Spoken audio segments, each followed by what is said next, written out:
Düşlerde fen, kuşlarda fen, yönetim kova edildim yönetim. Fen, düşlerde fen, kuşlarda fen, yönetim kova edildim yönetim. Tamam, göbe bakıp yazar akarlar, gönlümü, gözletin dünyanın gününü, ak yıllar, gözün bolup darapar.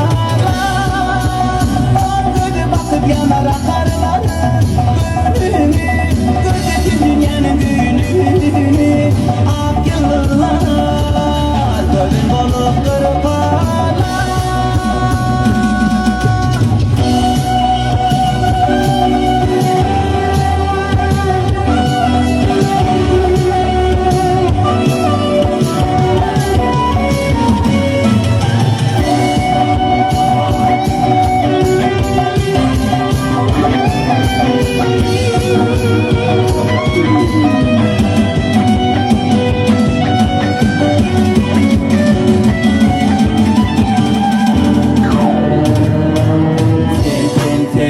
Düşlerde fen, kuşlarda fen, yönetim kova edildim yönetim.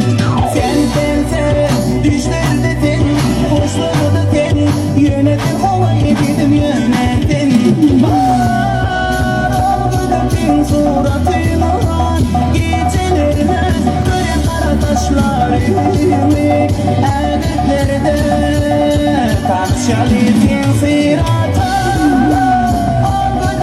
Suratıma, gecelerine göre kara taşlarımı, erdeklerde tanışalım sırata.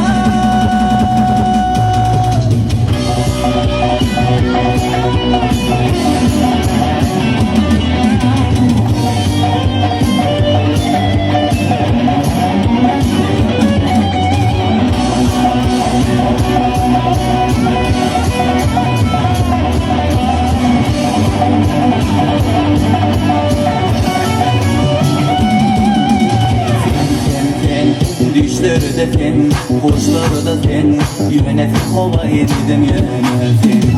Sen, düşlerde fen, kuşlarda fen, yönetim kova edildim yönetim. Yönetim kova edildim yönetim. Yönetim,